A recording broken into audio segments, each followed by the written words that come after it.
Okay. A'udzu billahi samil alim minasyaitonir rajim. Bismillahirrahmanirrahim. Alhamdulillah wassalatu wassalam ala asyrafil anbiya'i wal mursalin nabiyina Muhammad wa man tamassaka bi sunnatihi ila yaumiddin. Rabbi shrah li sadri wa yassir li amri wahlul 'uqdatam min lisani yafqahu qawli. Allahumma dina wahdi bina waj'alna sababan liman ihtada. Assalamualaikum warahmatullahi wabarakatuh.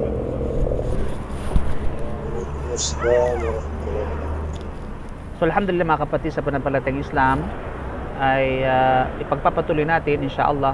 Maaring sa gabing ito ay matapos na natin ang pagpapaliwanag ng ika-42 hadith ng hadith na compilation ni Imam Nawawi rahimahullah. Tulad ng sinabi natin ay ibahin natin yung setup. Magsimula tayo sa pinakahuling hadith papunta doon sa exciting part. Papunta doon sa simula, di ba? Para naman maiba, di ba? Wala namang problema doon at wala namang pagkakasala doon. Kaya naman last week ay natalakay natin ang patungkol sa hadith na ito na kung saan may kaugnayan sa taubah, may kaugnayan sa pagbabalik loob sa Allah subhanahu wa ta'ala at pagsisisi sa kanyang mga nagawang kasalanan. Okay, so mga kapatid, sa pananampalatayang Islam, kung saan basahin muna natin yung hadith insyaAllah bago natin ipagpapatuloy ang pagtalakay dito. At alhamdulillah natalakay na natin at punto por punto yung mga sabihin natin kahulugan na nakasaad sa hadith at yung natitira na lamang yung mga faida, yung mga kainaman kumbaga, at yung mga ibang mga issue na may kaugnayan dito na hopefully inshallah ay makukop up natin sa gabing ito. By the way, nasa tayo po tayo ngayon, nasa gilid ng kalsada. Okay, kasi ito walang bayad, diba? Katulad doon sa mga building may mga bayad. So Anas ibn Malik radiyallahu anhu qala sami'tu Rasulullah sallallahu alaihi wasallam yaqul qala Allah ta'ala ya ibna Adam innaka ma da'awtani wa rajawtani ghafartu laka ala ma kana minka wala ubali.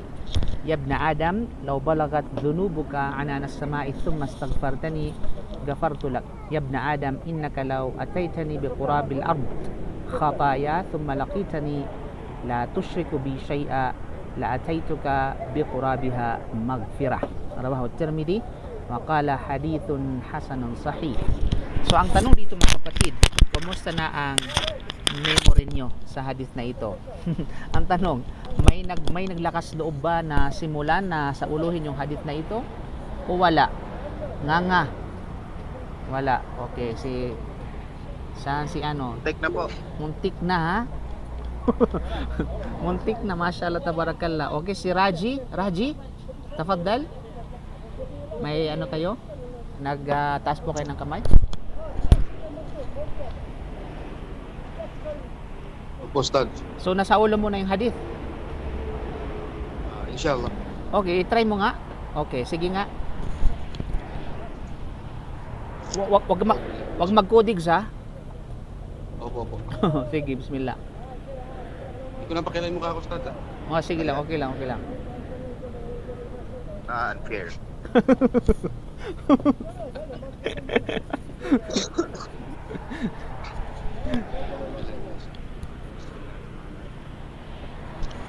Anas ibn Malik radhiyallahu anhu qala sami'tu Rasul sallallahu alaihi wasallam yaqulu qala Allah ta'ala Aywa?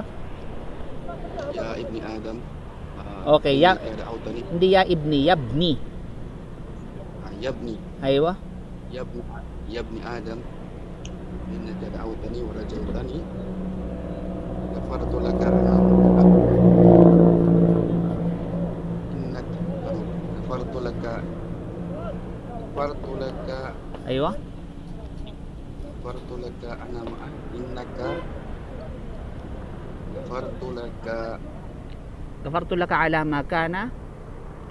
ghafartu laka ala ma kana Aywa? wala Ala ghafartu laka ala ma kana minka. ala ma kana minka wala ubali Aywa? dhunubuka. No, yabna Adam. Yabna Adam, ulitin mo. Yabna Adam law balagat dhunubuka anana as-sama'i Aywa? thumma astaghfartani Tama po ba? Yeah. Tumastagfartani. Aywa. Tumastagfartani. Aywa. ah, Tumastagfartani. Balagat. Tama po, balagat. Tumastagfartani. Thumma astaghfar. Ghafartu laka. Okay, thumma astaghfartani. Okay, ghafartu laka. Ghafartu laka. Aywa, tayyib. Ya, ya ibni Adam. Yabna Adam. Ya ibna Adam. Mhm. Ya ibna Adam. Lakaitani. Lakaitani. Ya ibni Adam. Yabna Ataitani. innaka law ataitani. Ya ibna Adam. Innaka law ataitani. Aywa. Khataya. Biqurabil ardi. Bikurabil ardi. Khataya. Aywa. Tumma lakaitani. Thumma laqitani, hindi lakaitani. Laqitani. Tumma lakitani. Mhm. Tumma lakitani. Jai'a. Tama po ba? Aywa. Nil. Thumma laqitani la tushrik bi shay'a. Tumma lakitani. Tusrik bihi syai'a. Aywa. Ataituka La ataituka. ataituka Okay, bikurabiha. bikurabiha magfirah. Aywa. Okay. Rawahu. Nawawi. Rawawi. Rawahu Tirmidzi. Rawahu Tirmidzi. Aywa. Hadithu qala hadithu sahih. Okay, hadithun hasanun sahih. Hadithun hasanun sahih. Mashallah, tabarakallah. Jazakallahu khair. Ay, Abdurrahman. I-try nga natin si Abdurrahman. Magaling yan si Abdurrahman eh.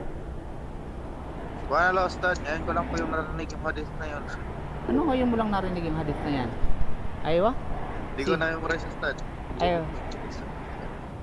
Okay, alam yan ni ano? Alam mo yan. Sige, tafaddal. Subhanallah. Saan yun? Anong saan yun? Malaking kodig yun eh. Anong codex ka dyan? KMT, intercode. Next time Ustad, next time. Bukas Ustad. Bukas ka dyan. Okay. Wala. Si Kuya Saharman. Ustad, Bismillahirrahmanirrahim. An Anas bin Malik radhiyallahu anhu Aywa. qala sami'tu Rasulullah sallallahu alaihi wasallam yaqul qala Allah ta'ala Aywa. ibni Adam Aywa. inna kama da'awtani wa rajawtani ghafartu laka ala ma kana minka Aywa. wala ubali. Aywa.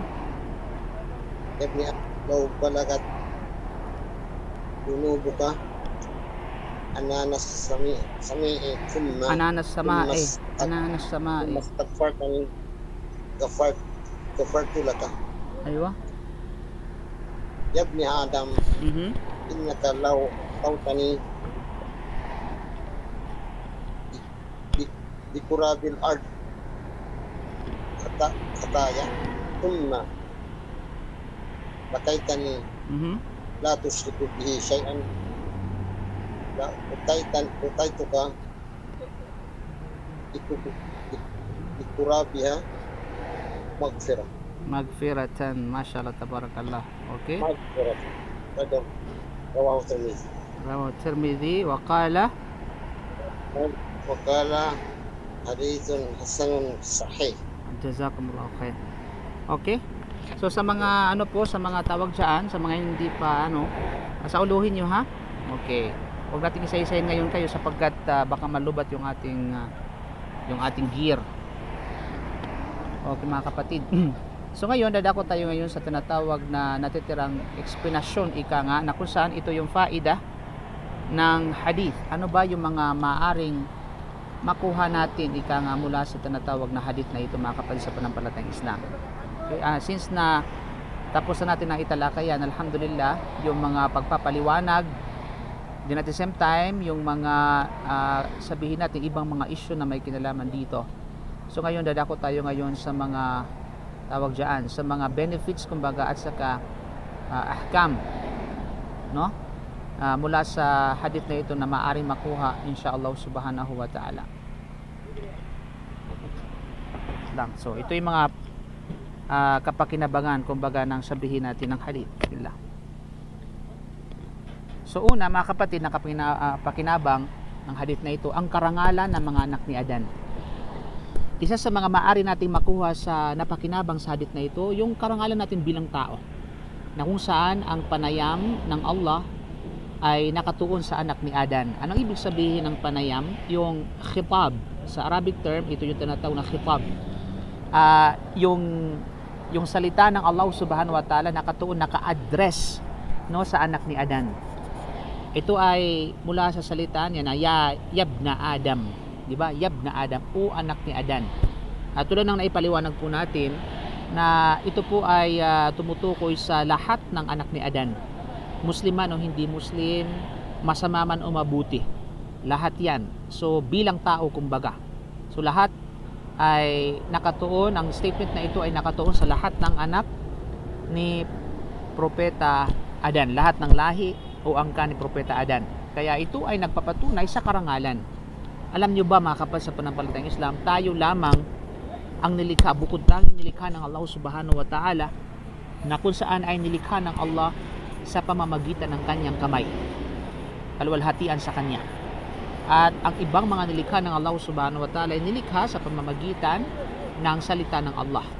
Tayo, si Adam alayhi salam ay nilikha sa pamamagitan ng salita ng Allah, at hindi lamang yan, sa pamamagitan pa ng kamay ng Allah subhanahu wa ta'ala. Kaya ganun ka karangal ang tao. Ganun ka tinatawag na karangal ang tao. Na kung kaya, ito nga ay alinsunod sa sinabi ng Propeta sallam, yabna Adam, o anak ni Adan. So walang alinlangan mga kapatid sa pananampalatayang Islam. Walang alinlangan na ang mga anak ni Adan ay mas pinili kaysa sa karamihan sa mga nilikha ng Allah na makapangyarihan sa lahat. At sila ay pinarangalan ng Allah subhanahu wa ta'ala na makapangyarihan sa lahat. Sinabi ng Allah subhanahu wa ta'ala sa banal na Quran, ba'da'udhu billahi minasyaitanir rajim, walaqad karramna bani Adam wa hamalnahum fil barri wal bahri wa razaqnahum minat tayyibati wa faddalnahum ala kathirin mimman khalaqna tafdila. Sinabi ng Allah subhanahu wa ta'ala, at katiyakan, walaqad karramna, at katiyakan pinarangalan namin ang mga angka ni Adan. Pinarangalan namin ang mga angka ni Adan. Okay, ano yun? Ano yung parangal na ipinagkaloob sa atin ng Allah subhanahu wa ta'ala bukod doon sa mga nabanggit natin kanina? Okay? Sa kadahilanan, pinagkalooban tayo ng kaisipan. Pinagkalooban tayo ng kaisipan mga kapatid sa pananampalatayang Islam na hindi ipinagkaloob sa ibang nilikha.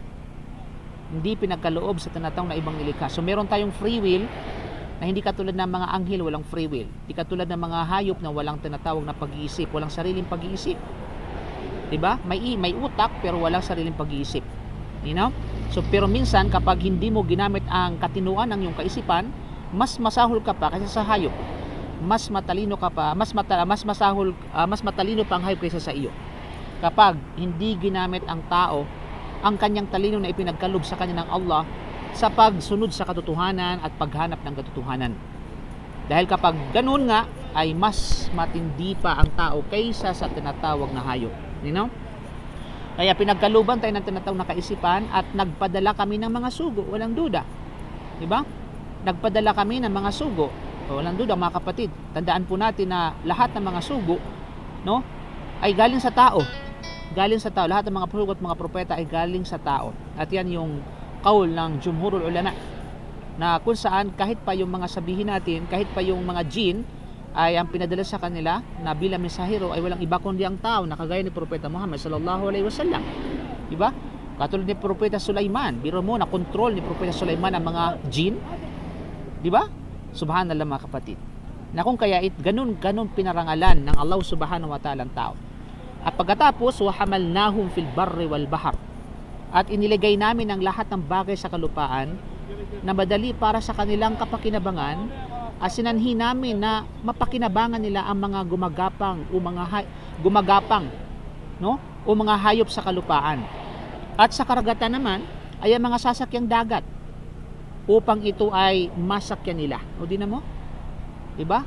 So, walang gumagawa ng katulad ng ginagawa ng tao, katulad halimbawa sa mga vapor, o tinan mo yung imbento ng mga tao. Tinan niyo yung gawain ng mga nakakamangha, yung gawain ng tao. 'Di ba?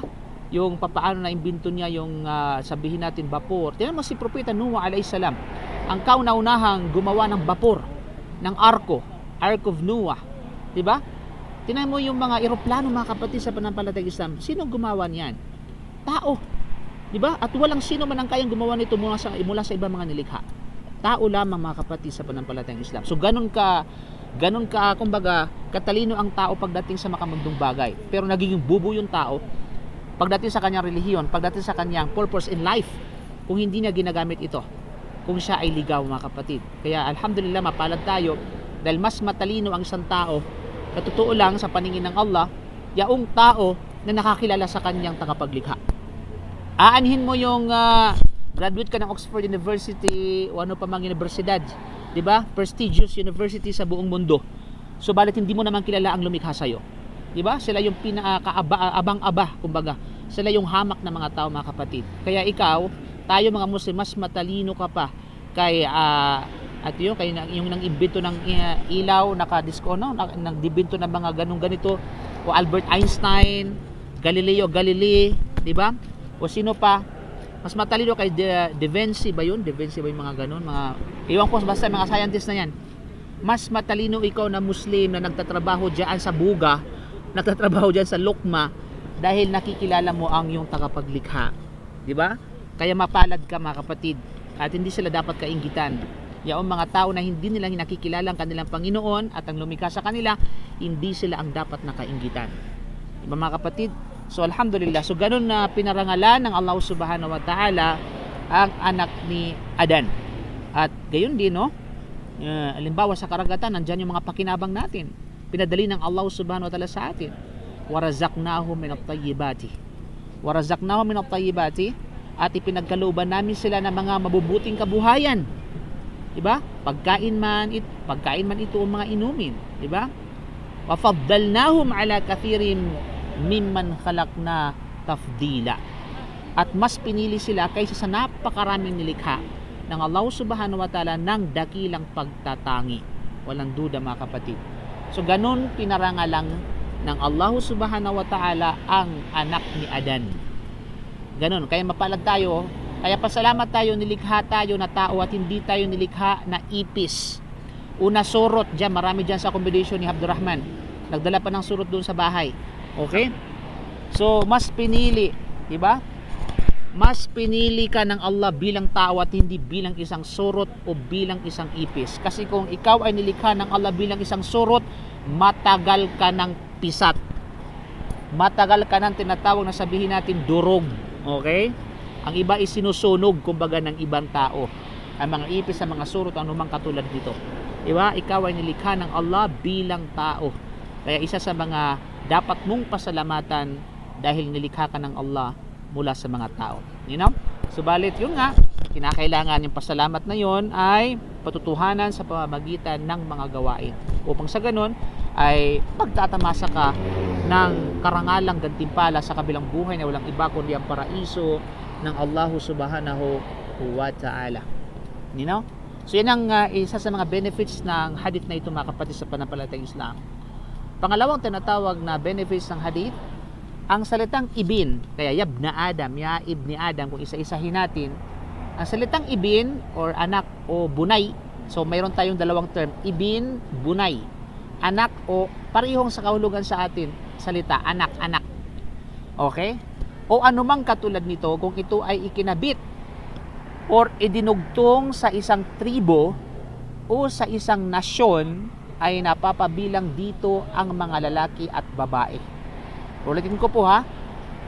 Kapag ang salitang ibin or bunay, okay? Someone wants to join. Abdurrahman, ang salitang ibin or bunay kapag ito ay ikinabit or idinugtong or inilakip sa isang tribo or sa isang nasyon, ipinapahiwatig dito na ito ay binubuo ng mga lalaki at saka ng mga babae. Malinaw? Assalamualaikum warahmatullahi wabarakatuh. Waalaikumsalam wabarakatuh. Okay? So, sino yung pumasok? Si? Hindi ko makita kasi. Natabunan ng presentation. Sino yung pumasok? Si Abu Mujahid. Ay, okay. So, yung po mga kapatid, huwag natin kalimutan yan ha. Pag kaya, halimbawa, Banu. So, Ibn Bunayya Banu. Halimbawa, Banu Tamim. Okay? Banu Kainuka. Banu, sabihin natin, Banu Maranao. Di ba? Banu Tausug. Di ba? So, kapag ang isang Ibn Bunayya Banu, ika nga, kapag ikinabit ito sa isang tribo or nasyon, na ito ay nagpapahiwatig na binubuo ng lalaki at saka ng babae. You know? Okay. So yun yung sasabihin natin benefits ika nga ng grammar.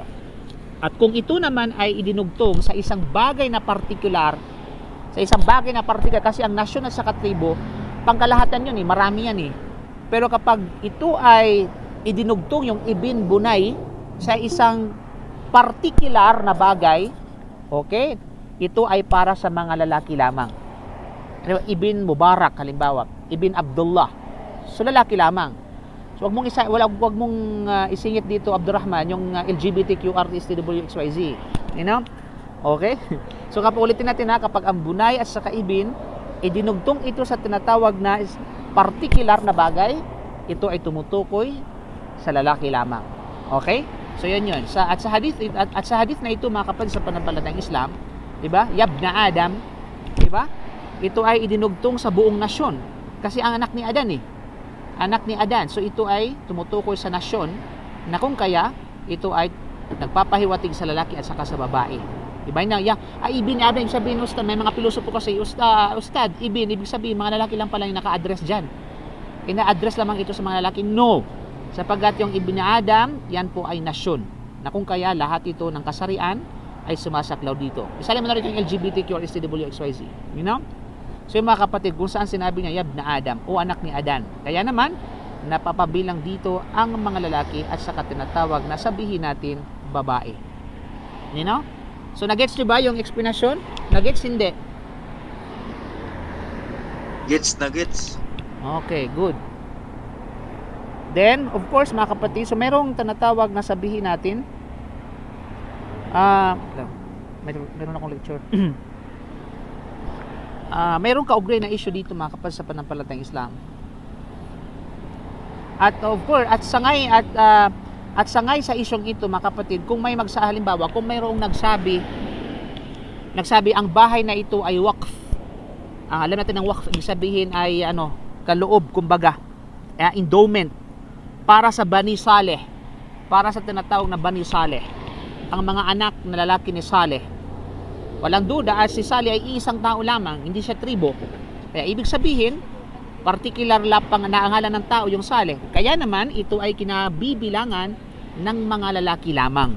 Kaya halimbawa, okay, merong nasa korte kumbaga, nag-away tungkol sa tinatawag na endowment or sabihin natin agawan lalaki at sa babae mula sa mga anak ni Saleh.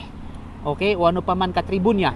Tapos dumating sa korte. So titingnan ng korte ngayon kung paano ba ito dineliver nung nagbigay. So nakasaad doon sa statement na nagbigay na para ito sa tinatawag na Bani Saleh. So ang Saleh, walang duda, wala namang tribong Saleh sa mga Arab, kaya naman tumutukoy sa particular. So nag-order ngayon ng korte na ang endowment ay ito ay i-execute para lamang sa mga anak na lalaki ni Saleh. Okay, yung ganun po yun. Kasi napakahalaga ng termino. Lalo pagdating sa tinatawag na judgment. Pagdating sa sabihin natin mahkama, sa mga korte, pagdating sa batas, napakahalaga ng termino. Doon nakabatay ika nga kung paano huhusgahan yung tinatawag na sabihin natin mga bagay-bagay. You know? Kaya pag ganito ay particular naman sa kalalakihan dahil sila ay particular. Ngunit kung sinabi niya na ito ay isang waqf para sa Bani Tamim, okay, kasama rito ang mga lalaki at sa babae. Kasi ang Tamim, walang duda, ito po ay buong tribo ika nga ng Arab. Ito. Okay, sabihan ako nakis insya Allah subhanahu wa ta'ala. Sino nagtaas ng kamot? May nagtaas ba ng kamot? Ustad, Yes, go ahead. pag, pag, pag sabi pala sale, wag ibig sabihin lahat ng mga lalaki. Hindi kung yan ay Bakit ano, yan, Ustad? yan ay ano lamang. Yan ay ano lamang example, halimbawa, ang waqf na ito, ang endowment na ito para sa Bani Saleh. Okay, para sa tinatawag na Ibn Saleh. Kasi ang Ibn, Bani at saka tinatawag na Bunayya, anak yun, ang ibig sabihin nun. So titingnan natin ngayon kung saan ito dinugtong. So dinugtong ito sa particular na tao na Saleh. Kasi ang Saleh, wala namang tribe na Saleh. Therefore, ang hatol, ika nga, para lamang sa kalalakihan. Malinaw ba? Okay, Ustad. Yun ang sinasabi natin kanina. Yeah, kapag ang Ibn, Bunayya, Banu, ika nga, ay idinugtong sa nasyon or tribo, tumutukoy ito sa lahat ng kasarian. Malinaw? Subalit kapag idinugtong ito sa tinatawag na particular na tao, na hindi tribo, hindi nasyon, kundi particular na tao, specific na tao, therefore, yung hukom ay para lamang sa kalalakihan. Malinaw? Ustad. Okay. So, titingnan doon kung saan dinugtong yung salitang yan. Kaya napakahalaga ng salita. Ito ganito yung kalakaran paano maintindihin yung mga bagay-bagay, lalo pat may kinalaman sa tinatawag na terminology. Okay. Pangatlong kainaman ng benepisyo ng hadith na ito, mga kapatid, ang sinumang manalangin sa Allah at umaasa sa Kanya, walang duda, patatawarin siya ng Allah na makapangyarihan sa lahat. Okay, patatawarin siya ng Allah. Excuse me. Patatawarin siya ng Allah na makapangyarihan sa lahat, mga kapatid. Kaya nga, ulitin natin ang sinumang manalangin sa Allah at umaasa sa Kanya, patatawarin siya ng Allah na makapangyarihan sa lahat. You know? Kaya nga, yun nga, hindi lamang tayo umihiling ng kapatawaran sa Allah, bagkus kinakailangan ay umaasa tayo na patawarin niya tayo. Hindi lamang sabi, ya Allah, patawarin mo ako, tapos wala na, tapos na. Okay? No, kinakailangan nandoon yung sinabi natin kanina, da'awt at saka rajaut. Dua at saka tinatawag na raja. Kailangan yung panalangin, kailangan yung paghiling. At the same time, huwag mong kalimutan yung hoping, kumbaga. Okay? Praying and hoping na ikaw ay patatawarin ng Allah subhanahu wa ta'ala. Kaya yan is specific, ika nga yung qayyidaan, yung restriction na raja, yung rajautani, ibig sabihin raja, hoping, kumbaga umaasa ka, ay napakahalaga nun. Kaya nga't gafartu laka. Pag yan yung attitude mo, yan ang mindset mo, na nanalangin ka sa Allah, humingi ka sa ng kapatawaran, at the same time you're hoping na ikaw ay patatawarin ng Allah, then yung gantimpala nito ay papatawarin ka ng Allah subhanahu wa ta'ala. Okay? So long na you are hoping. Okay? Hindi yung ya Allah patawarin mo ako, tapos wala na. Yun lang. Okay? Kasi sinasabi mo ang Allah ay mapagpatawad, tapos hindi mo naman inaasa, hindi ka umaasa sa kanyang kapatawaran na. Okay? So kailangan ng tinatawag na hoping.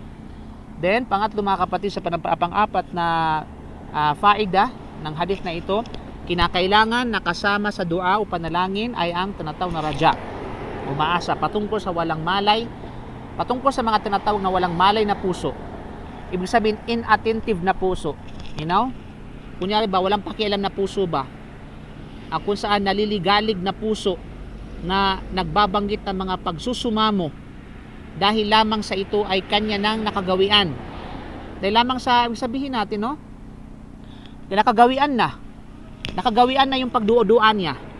Pero yung puso niya ay hindi, sabihin natin, hindi, wala doon, hindi present. No? Absent, kumbaga, yung puso. Yung bunganga present, yung dila present, pero yung puso hindi. Diba? May mga ganon. Subhanallah, mga kapatid. Kaya yung puso na ito na nagbabanggit ng mga anumang pagsusumamo dahil lamang sa ito ay kanya nang nakagawian, diba? Hindi ito malaya sa kasagutan. Bagkus malayo ito sa kasagutan, mga kapatid. Kaya wag mong asahan, dua ka ng dua, naghihintay ka ng tinatawag na sabihin natin, naghihintay ka ng kasagutan, diba? Tapos na-frustrate ka ngayon sapagkat ilang taong ka na ilang taong ka na lang wala pa rin. Ay baka i-check mo naman siguro yung puso mo. Baka sa tuwing nanalangin ka sa Allah, sa tuwing nagdudua ka sa Allah, absent ang puso mo habang ginagawa mo yun. Di ba? So mga kapatid, alam ng Allah yung bawat isa sa atin, yung ating yung estado ng ating puso, alam ng Allah Subhanahu wa Ta'ala. Kaya naman ito ay sabihin natin malayo sa kasagutan. So hindi tulad ng zikir, hindi katulad ng zikir. Sabi ni Sheikh Uthaymin, hindi katulad ng zikir, tulad ng tasbih, tulad ng pagsabi ng subhanallah, tulad ng tahlil, pagsabi ng la ilaha illallah, at mga katulad nito ng mga zikir, okay? Sapagkat ang isang tao, ito ay binibigyan ng gantimpala rito kahit pa wala doon ang puso mo. Halimbawa, kahit nag-drive ka, kaya walang problema na halimbawa may mga ibang ginagawa tayo, nagdidikir tayo, it's okay. Okay? It's okay, walang problema doon. Gagantimpalahan ka pa rin. Malinaw? Ngunit ito ay mas mababa kaysa kung siya ay nag-alaala na may malay sa kanyang puso at dila.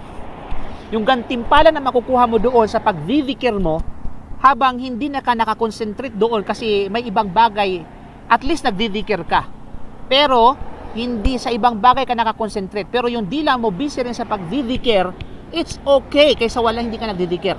So sabi ni Sheikh Uthaymin, ang gantimpala nito ay mas less kaysa doon sa nandoon ang puso mo habang nagdidikir ka. So malino? So magkaiba yun sa tinatawag na dua. Kasi ang dua, kinakailangan nandoon yung tinatawag na puso. Nandoon yung panalangin, nandoon yung kahilingan, pagsusumamo, at andoon yung puso para ikaw ay tugunan sa iyong panalangin. Ayan, sino yung nagtaas ng kamay? Okay? Go ahead. Linaw? Sino nagtaas ng kamay? Magsalita. Oy! Kasi hindi ko makita kayo kasi nasa screen. May tanong? Wala. Sino nagtaas ng kamay? Sino? Alang yung nakita ko sa Walang stats. Okay. Kaya walang duda mga kapatid, at ang pagkakaiba ng dalawa ay halata. Very clear, ika nga. Dahil ang nagsusumamo ay nangangailangan. Kasi kaya ka nagsusumamo eh. Kasi kailangan mo talaga. Ya Allah, bigyan mo ako ng asawa. Ya Allah, bigyan mo ako ng anak. Okay? Ibig sabihin, kailangan mo. Kaya ka Amen.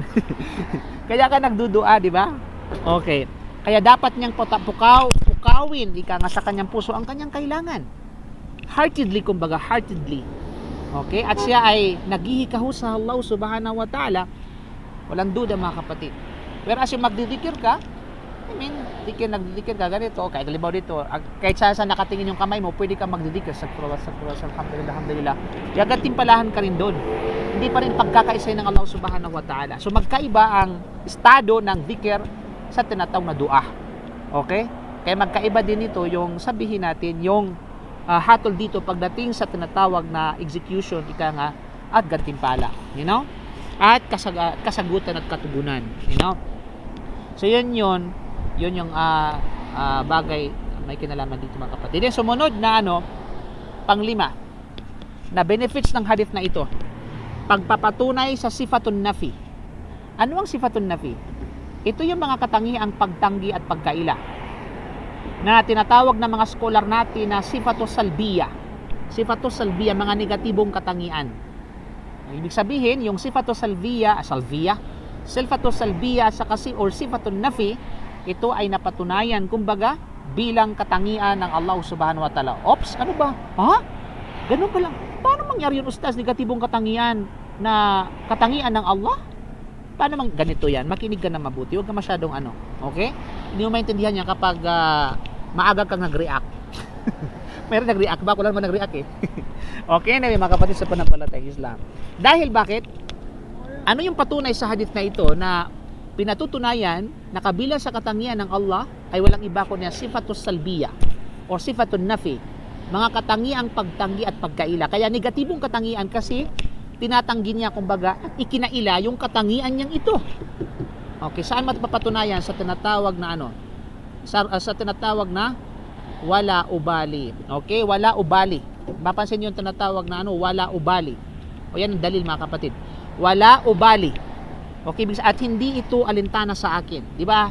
Babalikan natin yung hadith, 'di ba?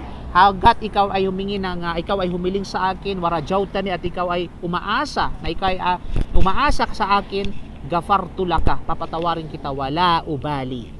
So yung phrase na ito, wala ubali, at hindi ito alintana sa akin. sabi na it's okay sa akin yan, walang kabawasan sa akin. So tinanggihan, ito yung pagtanggi kumbaga. Tinanggihan, ito yung katangian ng pagtanggi at pagkaila. You know? So ito ay isang katangian na ikinaila at itinatuwa sa Allah na makapangyarihan sa lahat, mga kapatid sa pananampalatayang Islam. So ito ay mula sa section ng akida. Ito ay mula sa section ng akida.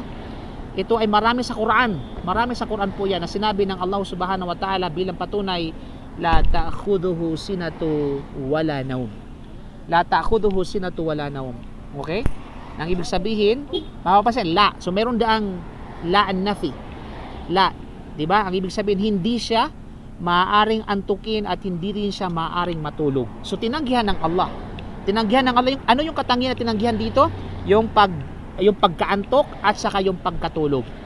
So tinanggihan na yon. Na kung kaya ito ay mula sa katangian na tinatawag na sifatun nafi or sifatu salbiya. Okay? Sifatun nafi or sifatu as-salbiya. Maninaw? Naintindihan nyo ba yung punto na ito mga kapatid? Kasi mahalaga ito kapag hindi nyo naintindihan ito, problema. Naintindihan nyo? Yes, Ustad. Opo, Yes. Okay. So ang tawag dyan is sifatus salbiya sa kasifatun nafi. At marami pa yan. Katulad halimbawa sinabi ng al-saban ng Quran, no? Wala yadhlimu rabbuka ahada. Diba? At walang sino man ang dadayain ng yung Rab ng kahit nakatiting. So tinanggihan ng Allah ang katangian na pandaraya. Malinaw? So hindi katangian ng Allah ang mandaya sa kanyang mga nilikha. Di katulad ng iba dyan, minsan kausap po na dinadaya na ka na pala. Okay? Minsan katabi mo. Aray ko. Minsan katabi mo, dinadaya ka na pala mga kapatid. No? Subhanallah. Pero ang Allah subhanahu wa ta'ala kailanman ay hindi siya nandaraya sa kanyang mga alipin. At yan ay katangian na tinatawag na sifatun nafi or sifatus salbiya, negatibong katangian. Okay? Ito yung mga katangian na itinanggi ng Allah subhanahu wa ta'ala sa kanyang sarili na wala siya ganito mga katangian. Another example sa banal na Quran, sinabi ng Allah, wa tawakkal 'alal hayyi alladhi la yamut. Diba? At ipaubaya mo ang iyong sarili sa Allah na tunay at walang hanggang buhay na hindi namamatay. So anong katangian dito ang itinanggi ng Allah subhanahu wa ta'ala? Ang pagkamatay. Okay? Ang pagkamatay. Malinaw? Ang tinatawag na pagkamatay. So tinanggihan yun. So ito yung mga katangian na salbiya o katangian na tinatawag na an-nafi. Malinaw? Ngunit mga kapatid sa pananampalataya, lagi nyo tatandaan, alamin mo na ang ibig sabihin ng mga negatibong katangian na ito ay upang patunayan at pagtibayin naman ang pagiging perpekto ng kabaligtaran nito. Tinanggihan yung mga katangian na ito para patunayan din na yung kabaligtaran nito ay perpekto at ganap. Halimbawa, yung tinatawag na ito ilayamut, hindi siya namamatay. So anong kabaligtaran ng kamatayan? Sagot. Okay? Anong kabaligtaran ng kamatayan? Okay, walang hanggang walang hanggang buhay. So ibig sabihin, okay, ang ipinapahiwatig ng mga negatibong katangian na ito ay isang pagpapatibay din na ang opposite side na katangian nito ay kompleto at ganap. Yun ang ibig sabihin nun. Ito ay malagang usapin na may kinalaman sa akida. Katulad halimbawa nung sa pandaraya. So sa pagsinabing pandaraya, anong kabalitan ng pandaraya? Ibig sabihin nagbibigay na kung anuman ang nararapat para sa kanyang tinatawag na nilikha ng pantay-pantay at makatarungan. So yun ay pinatutunayan na yun ay ganap at kompleto. Okay? Halimbawa, yung pagkatulog at saka pagkaidlip. So tinanggihan ng Allah subhanahu wa ta'ala. So pinatunayan yung mga kabaligtaran nito bilang ganap at kompleto. Kasi kung nila tutulog at ang Allah ay hindi inaantok at hindi napapagod. Malinaw ba yun? Malinaw hindi? Clear. Okay, so yun ha. So yun nga, so ito ay walang duda. Ito ay pagpapatunay nga sa ganap at kompleto ng kabaligtaran nito. Kaya ang pagtanggi na binibigyang pansin dito ay nangangahulugan ng pagiging perpekto ng authority, kapangyarihan ng Allah, biyaya at kabutihan ng Allah. At walang sino man ang maaring tumutol sa Allah o makikipagtalo sa Kanya sa kung ano ang gusto niya. Okay? At yan ang Allah subhanahu wa ta'ala ang masusunod. You know? So yun yung dapat nasabihin natin na mahalagang kaalaman sa akida mga kapatid sa pananampalatayang Islam. Then kabilang sa benefits ng hadith na ito, Pinapatawad ng Allah na makapangyarihan sa lahat, ang lahat ng kasalanan. Gaano man ito kalaki, pinapatawad ng Allah subhanahu wa ta'ala, gaano man ito kalaki. Diba? Kaya wag tayo mawala ng pag-asa sa kabila ng dami at sunod-sunod, no, na pagkakasala natin sa Allah. Ang importante, wag ka lang mawala ng pag-asa. Malinaw? Alinsunod ito sa sinabi ng Propeta sallam na law balagat dhunubuka anana samai, di ba? Thumma astaghfartani ghafartu lak. Di ba? At kung ang iyong mga kasalanan ay umabot sa mga ulap ng kalangitan, alam mo anana, no? Pag sinabing anana, hindi lamang itumutukoy sa ulap, ang tamang interpretation dito ay yung pinakamataas na bahagi ng kalangitan, sabi ni Sheikh Uthaymeen rahimahullah. Di ba? Ay pagkatapos ay humingi ka ng tawad sa akin, ay patatawarin kita. You know? So, napakalawak ng kapatawaran ng Allah subhanahu wa ta'ala. At kapag ang isang tao ay humingi ng kapatawaran sa Allah na makapangyarihan sa lahat, para sa anumang kasalanan, gaano man ito kalaki, gaano man ito kaliit, gaano man ito kabigat, gaano man ito kalawak, patatawarin siya ng Allah subhanahu wa ta'ala. Ito ay gaya ng sinabi ng Allah subhanahu wa ta'ala sa banal na Quran, wa may ya'mal su'an aw yadlim nafsah thumma yastaghfirillaha yajidillaha ghafurar rahima. Di ba? Sino man ang gumagawa ng kasamaan o di kaya ay dinayan niya ang kanyang sarili sa pamamagitan ng pagsasagawa ng anumang labag sa kautusan ng Allah at sa kanyang batas, subalit pagkatapos ito ay nanumbalik siya sa Allah at pinagsisisihan niya ang kanyang mga nagawa, naghangad siya ng kapatawaran mula sa kanya, no, at paglihim sa kanyang pagkakasala, at makakatagpo niya ang Allah subhanahu wa ta'ala na mapagpatawad sa kanya at magmamahal sa kanya. Nandun, ang Allah mismo nagsabi niyan. Kaya sino tayo para mawala ng pag-asa sa kanyang tinatawag na kapatawaran? Kaya ang sino mang tao na nawala ng pag-asa sa kanyang habag at awa, okay? Ha? Jazakallah. Allah ibarik fiik ya Sheikh. Okay? Masya Allah, tabarak. Tingnan mo yung biyaya ng Allah, kapatid. Masya Allah. Andito lang ako nag-lecture. Tapos, yung mga in-order ko dito ngayon ay sabi niya siya na yung magbayad. Masya Allah, tabarak. Dapat pala dinamihan ko yung order dito. Pero patunay lamang yun, hindi natin alam talaga kung ano yung ano ang mangyayari mamaya. Subhanallah. Yan ay patunay, hindi natin alam ang ilmul ghaib. Kasi kung alam lamang natin ito, mga kapatid, lahat ito in-order ko na lahat, pati tindahan. Tawag bigyan mo kami. Ano, abusive na yun. Hindi na yun malala. Diba? Subhanallah. Siguro, mashallah. So, yun mga kapatid sa panampalatayang Islam. Kaya, kinakailangan sa atin. Kaya, ang nawawalan lamang ng pag-asa sa habag at patawad ng Allah ay walang duda, tunay na ito ay isang kafir. Isang hindi mananampalataya. So, bilang kaugnay na issue sa bagay na ito mga kapatid sa panampalatayang Islam, okay? Halimbawa, ngunit ang paghingi ba ng kapatawaran ay ang simpleng pagsasabi lamang ng tao, o Allah, patawarin mo ako. O humingi ako ng kapatawaran sa Allah. O Allah magfirli o astagfirullah. Simpleng pagsasabi ng ganun. Okay? So, ito yung karugtong na issue dito. Ano ang masasabi natin doon sa simpleng pagsasabi lamang ng Allah magfirli o astagfirullah ay sapat na yon? Okay, ang magiging kasagutan dito mga kapatid sa panampalatayang Islam ay hindi. Hindi ito tinatawag na ganun. Okay, hindi lamang simpleng pagsasabi ng astagfirullah o tinatawag na Allahumma magfirli. Alam mo la, the battery is running low. Alam, basta. Okay, so kailangan gawin niya ang mga dahilan para sa kapatawaran. Gawin mo ang mga dahilan para sa tinatawag na kapatawaran. Dahil kung hindi, ang kanyang pagsusumamo ay magiging parang pangungutya. Okay, magiging isang tinatawag na parang pangungutya, na para bang ang isang tao ay nagsabi na, o Panginoon, bigyan mo ako ng mabuting mga anak. Samantalang hindi naman siya gumagawa upang makamit at magkaroon ng mga ito. Paano ka mabibigyan ng anak, hindi ka naman ng ligaw? Yan sinasabi ko sa iyo Abdurrahman Okay? Paano? Inihiling mo sa Allah subhanahu wa ta'ala mabuting anak, samantalang hindi ka naman naghanap ng mapapangasawa? Ano yan? Yan ay kabaliguan, kapatid, no? Ito ay isang pangungutya. You know? Are you serious, kumbaga? Kaya nararapat, kumbaga, na ikaw ay tinatawag na, sabihin natin, umaksyon na ayon din sunod sa nararapat, ika nga na pinag-utos sa'yo ng Allah. At matamo lamang ang kapatawaran kapag may pagsisisi sa Allah subhanahu wa ta'ala. Kapag may pagsisisi talaga, ay matatamo lamang yung kapatawaran. You know? Kasi Allah magfirli, astagfirullah. Yun lang. tapos hindi mo naman pinagsisisihan ang iyong ginagawa, di ba? Deep inside, hindi mo pinagsisisihan. So paano mangyari ika nga yung gusto mo, samantalang, di ba? Hindi ka gumawa ng aksyon kundi salita lamang, no?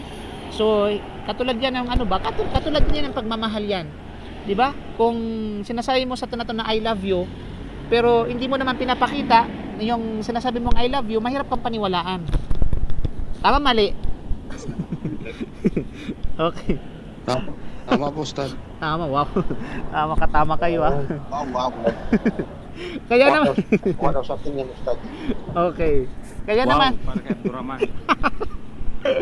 Para kay Abdurrahman yan, okay? Kaya ang tauba o pagsisisi, knowledge sa ang tauba, mari natin isalin ito na pagsisisi or pagbabalik loob, okay? Kaya ang tauba talaga, ang sino mang nagsisi ay nagbalik loob. Ang sino mang nagbalik loob ay nagsisi talaga. Ibig sabihin, siya ay tinatawag na bumalik. Bumalik saan? Ito ay pagbabalik mula sa pagsuway sa Allah tungo sa pagsunod sa Kanya. At ito ay nangailangan ng 5 kondisyon. So, merong 5 kondisyon para maging tanggap ang tinatawag na tauba. Okay? Let me educate you, mga kapatid, sa panampalatayang Islam. So, 5 kondisyon yun, mga kapatid, ha? So, kinakailangan, pag sinabing tauba kasi, kaya nagtauba kasi lumabag ka sa Allah, eh. Kaya ka nagtauba dahil sumuway ka sa Allah subhanahu wa ta'ala. So, nasaan yung tauba kung sinasabi mo yun, ika nga samantalang nanatili ka pa rin doon at walang pagsisisi ang nangyayari at naganap sa puso mo. You know? Kaya ano ang mga kondisyon nito, mga kapatid, sa panampalatayang Islam? So meron itong tinatawag na, sabihin natin, 5 kondisyon. Una ay ang ikhlas, walang duda. Alam natin yan. Ang katapatan, ang taus-puso at katapatan, mga kapatid, sa panampalatayang Islam. So ang ikhlas ay kondisyon sa bawat gawain ng pagsamba. Tandaan, hindi lang ito tumutukoy sa tauba. Lahat ng klase ng pagsamba, kinakailangan mayroon kang baon na ikhlas. At ang pagsisisi ay isang uri ng pagsamba. Ang pagtatauba ay isang uri ng tinatawag na pagsamba. Oy, nawala ang ating present.